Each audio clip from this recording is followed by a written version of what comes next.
menuju ke Arafah, di mana nanti di Arafah itu ada sebuah bukit yang sangat viral.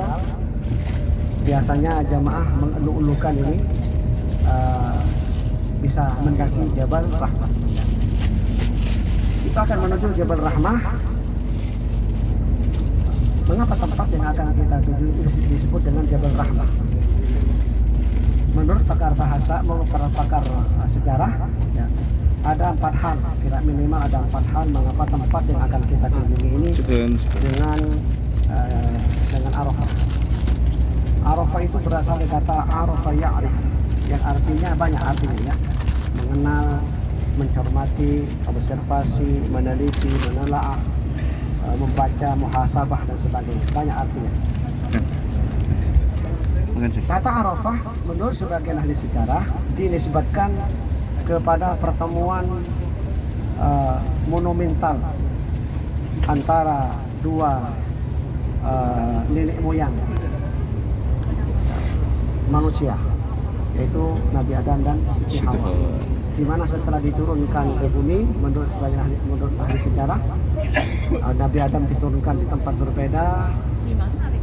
Nabi Adam diturunkan di daerah Hindustan, sementara Siti Hawa diturunkan di Jeddah, di mana keduanya saling mencari, dan pencari itu sangat lama. Menurut sebagian ahli sejarah itu selama 200 tahun atau 2 abad.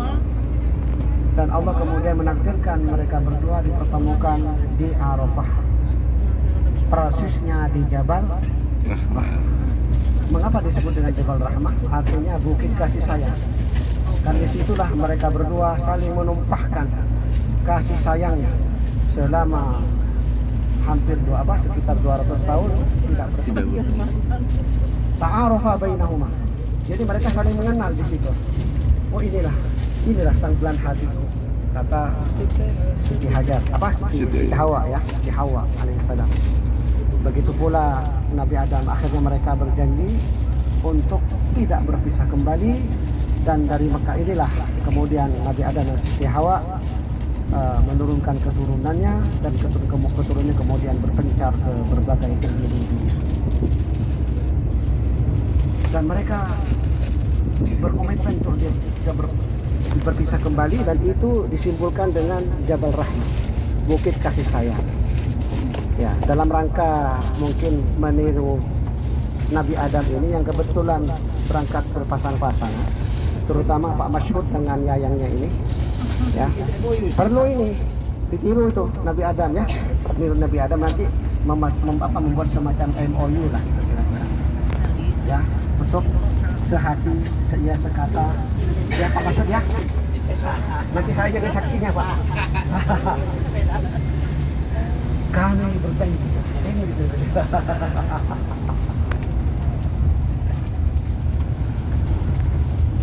Itu yang pertama, ya. Kemudian yang kedua, sebab mengapa disebut dengan Arafah? Karena disitulah Nabi Adam diberitahu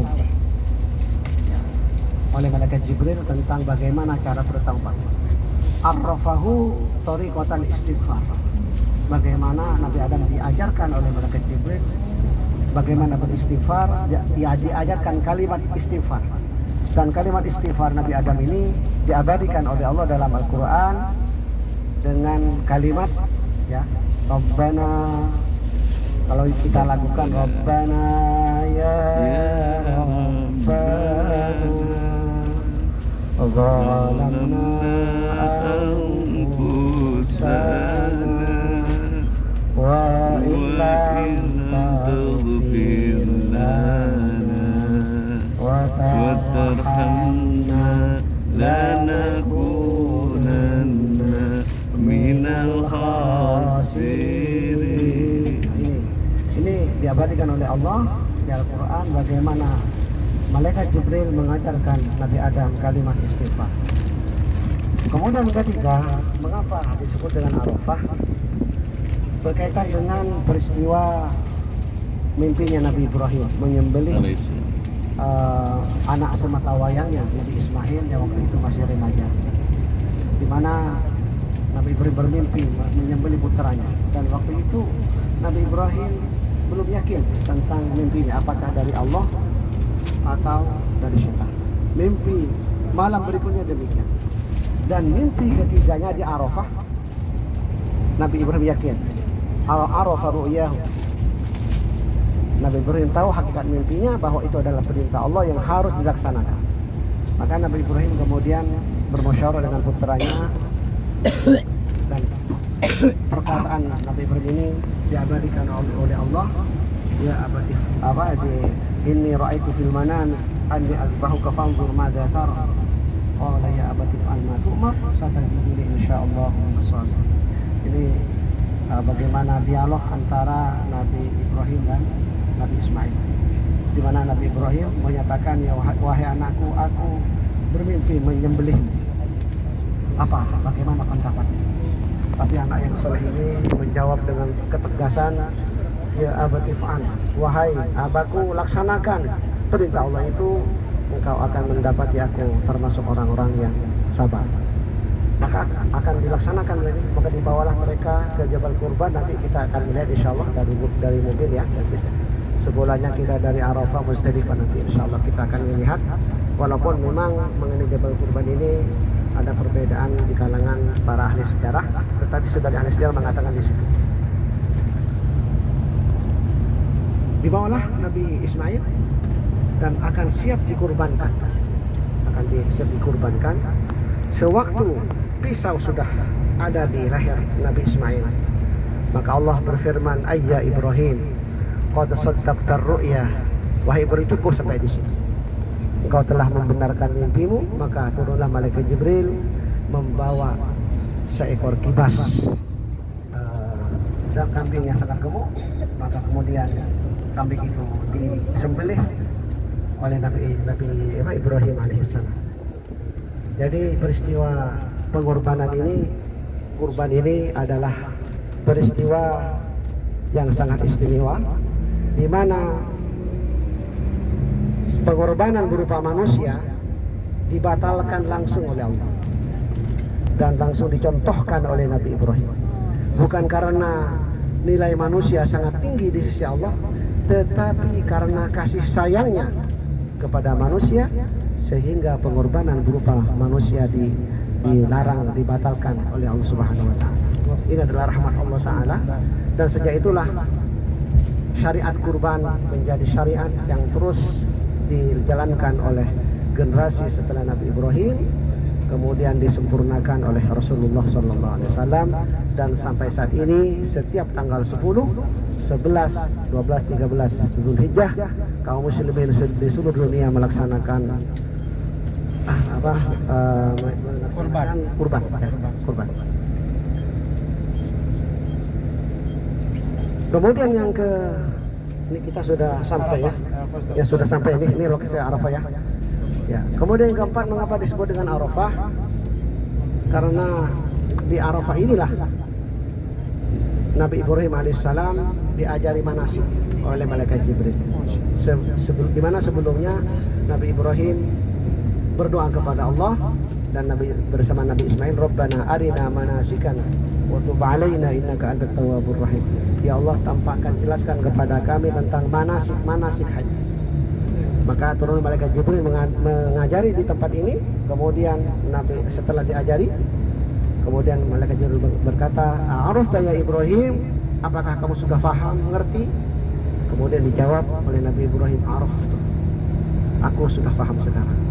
Itulah 4 hal menurut catatan para ulama sebab tempat Arafah ini disebut dengan Arafah. Dan saat ini alhamdulillah kita sudah berada di lokasi Arafah. Kanan kiri kita lihat di luar musim haji. Syukran Ustaz. Merupakan kota yang kota mati, tidak berpenghuni ya. Tetapi pada tanggal 9 Zulhijjah,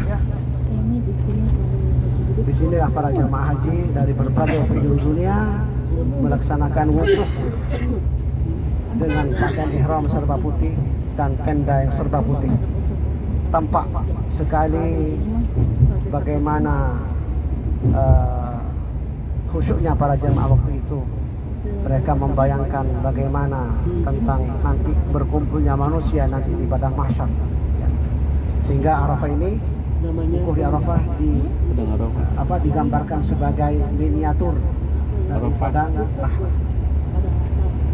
Arafah. Nanti para jemaah sesampainya di area dekat dari Jabal Rahmah, silakan kalau memang mau turun nanti bisa foto di depan di lereng Jabal Rahmah ya. Bagi yang mau mendaki silakan ya. Ya saya anjurkan ini yang masih muda-muda ini yang kebetulan suami istri ini bisa mendaki ya. Kalau sehat silakan.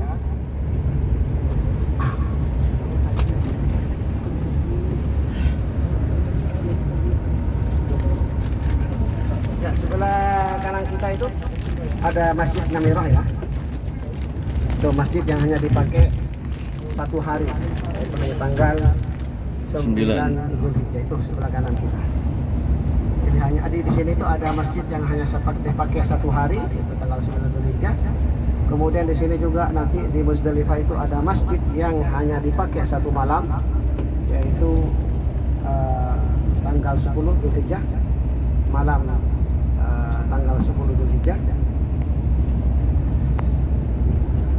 di mana waktu itu para jamaah melaksanakan mabit di Muzdalifah. Kemudian juga di sini nanti kita akan melihat di Mina ada masjid yang hanya dipakai pada tanggal 8 Zulhijjah, kemudian tanggal 10, 11, 12, 13. Jadi hanya sekitar 5 hari dipakai untuk sholat atau ibadah di sini.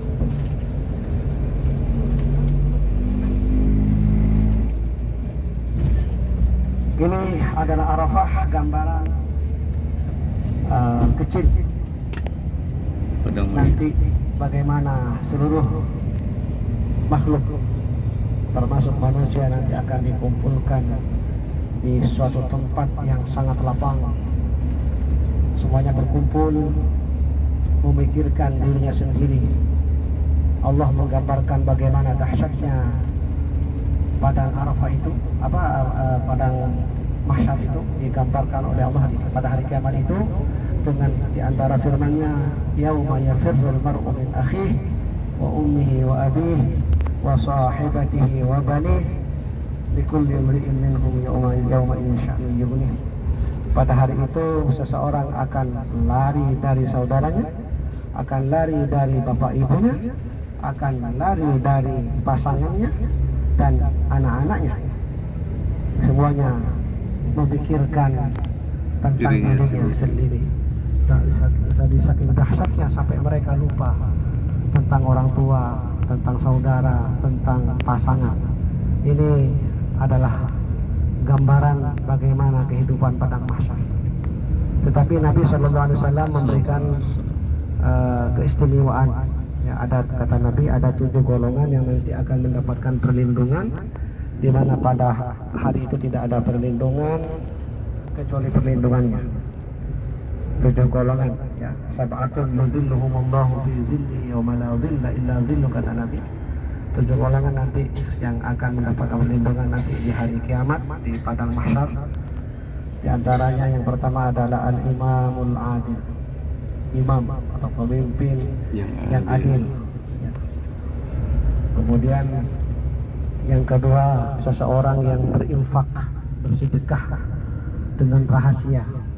Dari saking rahasianya, tangan kiri tidak tahu apa yang dinafkahkan tangan kanan, dari saking ikhlasnya karena Allah Ta'ala. Kemudian yang ketiga, orang-orang yang selalu terpaut kepada masjid.